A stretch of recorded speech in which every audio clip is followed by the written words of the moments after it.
Cordeliers, construite par les Albret au XVe siècle, a été, lors des guerres de religion, saccagée 1568-1621. En 1633, les Cordeliers font remanier la chapelle et se réinstallent dans le couvent.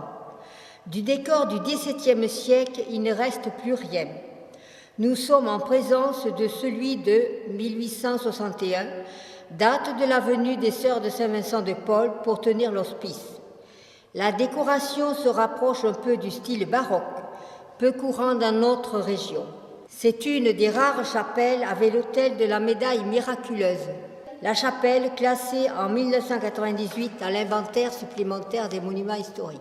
Le couvent des Cordeliers. Ce sont les Albret qui ont favorisé l'établissement des Cordeliers à Castet-Chelos. Le couvent des Cordeliers se trouvait extramuros au XIIIe siècle. C'est à l'avènement d'Alain d'Albret, en 1470, baron de Casteljalou, que le couvent et la chapelle sont transférés intramuros. Le couvent du XVe siècle est appelé le Saint-Denis des Albret. De nombreux sires d'Albret ont été inhumés dans la chapelle et les cloîtres. En 1568, Montalmat et ses soldats profanèrent les tombes.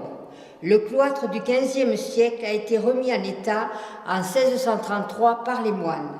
C'est un cloître carré, 6 arcades plein cintre et bossage au niveau des piliers. L'absence de décor rappelle que les Cordeliers étaient un ordre de mendiants fondé en 1209 par saint François d'Assise. 1988. Les cloîtres sont aménagés pour la maison de retraite de l'hôpital. Les maisons accolées au cloître sont démolies, le cloître est agrandi et les grandes baies vitrées sont installées.